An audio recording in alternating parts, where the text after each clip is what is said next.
This game has made me seriously consider whether or not the rating system that we have is actually fair or not.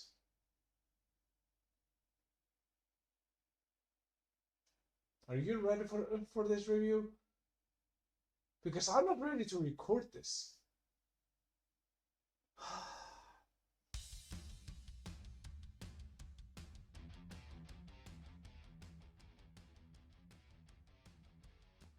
Hello everybody, welcome to Sjoher Reviews with me, Sjoher, where I pay for mobile games so you don't have to. And trust me, I did you a favor for purchasing this one. So, what are we taking a look at today? Well, this game is called Space Shooter Galaxy Attack.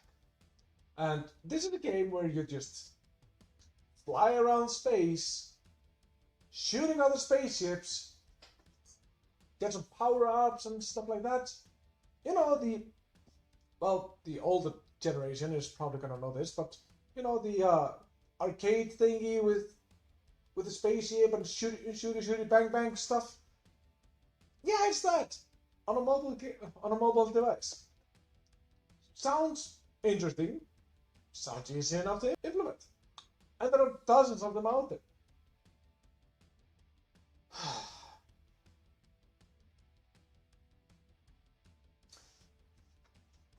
Let's get into this.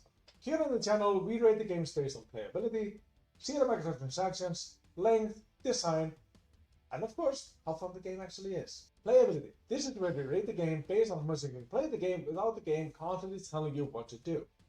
And I mean, there was a story, briefly, about some aliens, a human, which I assume is us. And then it's just, hey, here's the game, here's how to move, figure it out. And yeah, that's really all you need to know. Just how to move the spaceship, how to use the abilities once you unlock them. And yeah, that's about it. So in that regards, playability wise, it's easy to pick up, it's easy to understand what you have to do. So playability wise, I'm gonna have to give it a good score. I'm gonna have to give it a 4. Even though I hate myself for giving it a 4. Zero microtransactions. This is where you take a look at the in-game store and on ads, given the price of the game. And where do I even begin with this? I know the obvious answer is from the beginning, but where is the beginning? Like, okay, so this game costed me 67 European cents, which is still less than $1.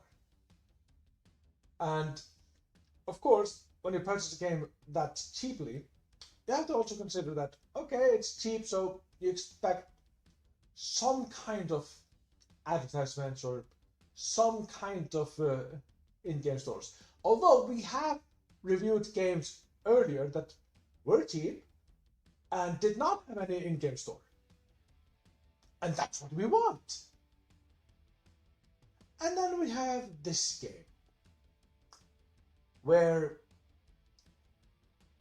there's not enough to have one currency in this game. This game needs to have 6. So, we have these coins over here. We have gems. We have gold. We have the option to purchase gold, to purchase gems. So we have 3 currencies in one game. Actually, we have more, because then we press that and we need some sort of stars, which I can't see where I have these stars. I must be blind or something, because I cannot see it. Is it on the homepage maybe? I mean, we're supposed to have like 9 of them.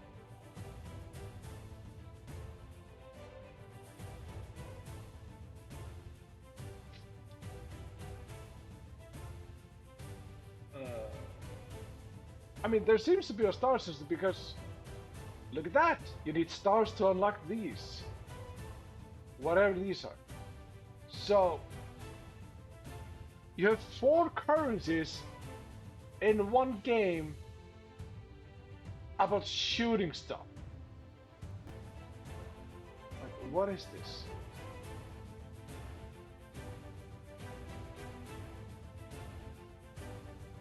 €23 for what exactly? Two other kind of. Is this seriously two other kinds of currency in this one game? Like seriously, how many currencies can you cram in one game? Like seriously. It's not enough to have like cash to purchase other ships and stuff like that. No, no, no, no, no.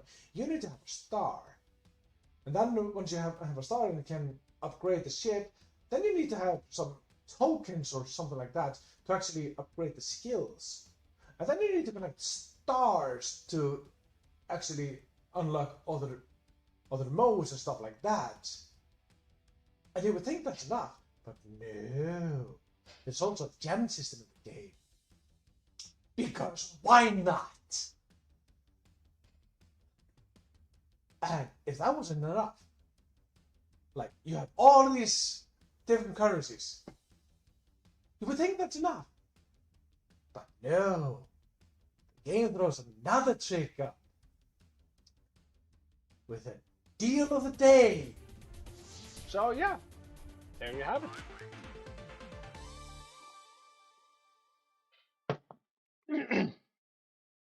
I'm sorry, what? €18.83 for one ship.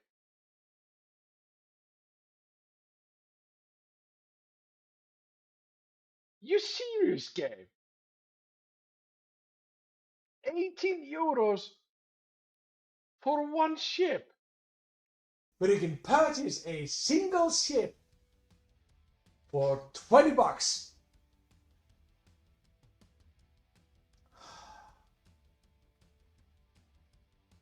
This is the first in this reviews that I've done that and Wimbley has edited.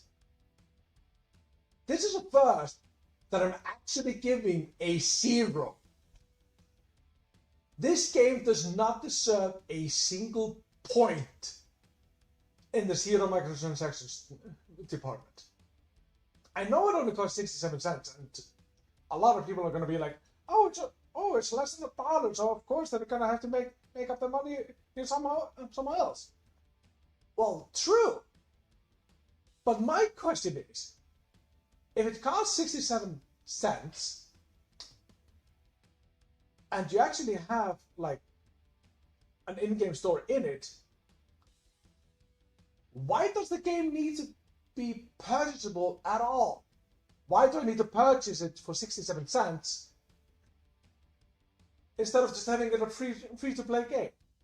Because you expect from a free-to-play games like Fortnite and stuff like that to have an in-game store. And I'm not even sure Fortnite is actually that outrageous with its in-game store. I doubt it. I highly, highly doubt it. So yeah, first time ever, this gets a 0. I wish I could make it a minus score because I hate this system so much. But a 0 it is. Moving on. Play. This is where we take a look at how long the game appears to be and how much replayability you can get out of the game. And this is also where I hate this game, because lengthwise it does look like it has a lot of content. You can travel between Earth, Mars, Jupiter, and one other planet that I don't remember, and there's like tons of different levels inside there. So yeah, there's a ton of content in there. But the monetization issue is just, it's outrageous.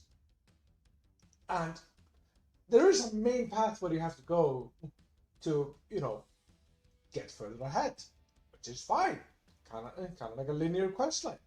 That's fine. And then there's side quests aside from that. And not only is it there, but it's also a requirement to have specific kinds of ships to be able to go there. So yeah, sure, you can have the first one is a ship that you already have, so it's not an issue. But what about further down the line? Sure, it could have, I don't know, a requirement that you own a ship that you have to purchase for real life cash for 10, 15, 20 bucks.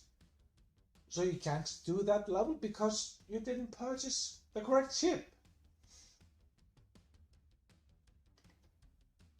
So yeah,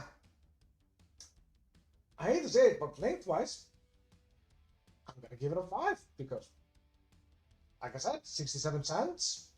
That's 4 different main scenarios and loads of levels inside each one of them, and a replayability feature to do better if that's what you want.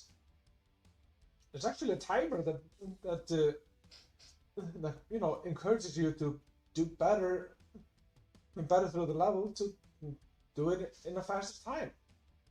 So yeah, lengthwise, it gets a 5. And I hate it. This is where you take a look at the design of the game, art, user interface, music, etc., etc. And it's pretty decent. The levels look nice. The ships look nice. The enemy ships look nice. There's some music in the background that you can adjust the volumes and all of that, and it's fine. It does what it's supposed to do. It's a background music that doesn't get that in the way or something like that. So design-wise, it's a very well designed game. So I'm gonna have to give it a 4 in the design department, because it is all designed really, really nicely and all of that. The only point I'm knocking it down for is because it's designed around the microtransaction store. But then again, I can't knock it down too much because of that. Because all the other aspects of it, if they were just to remove the microtransaction aspect of it, it would actually be a really cool looking game, and I wouldn't be able to complain much.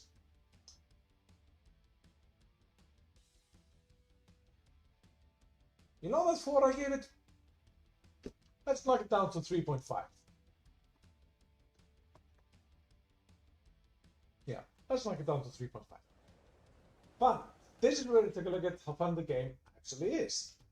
And this game has all the aspects of being just a mindless brain teaser where you just lose yourself in it for some time and then just, close it and forget about it for a few hours and then come back to it.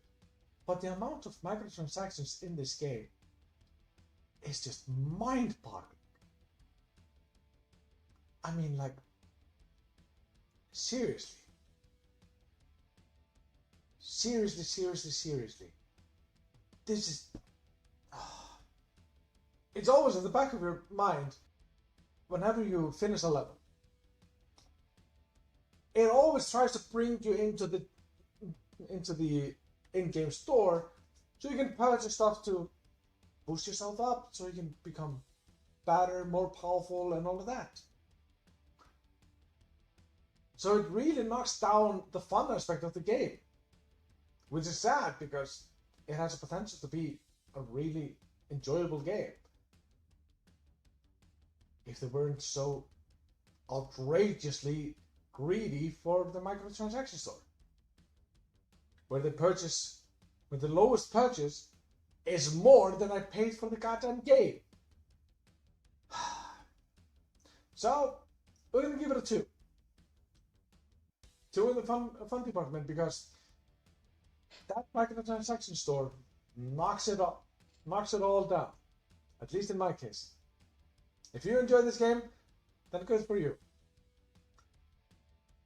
But I don't enjoy games like this. I really, really don't. So overall, this gets a 14.5 points out of 25 available, meaning that this gets a 2.9, which unfortunately, because of math and rounding stuff, unfortunately we're going to have to knock it up to 3. Even though I wish I could just knock it down to 1.5. Or even just half. But no, fair is fair. Overall score needs to be a 3. Fair is fair.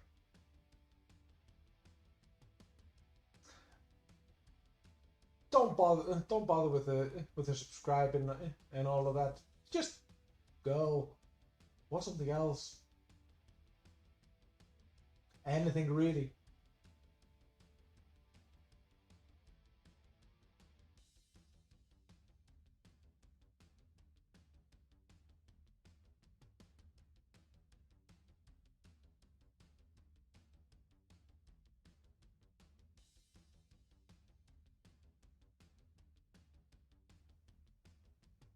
Why are you still here? You should be gone a long time ago. I'm surprised you made it this far into the video. I'm not even sure that my editor is still watching this. She probably just cut me off like 15 minutes ago. And you're still here, watching, hoping for something.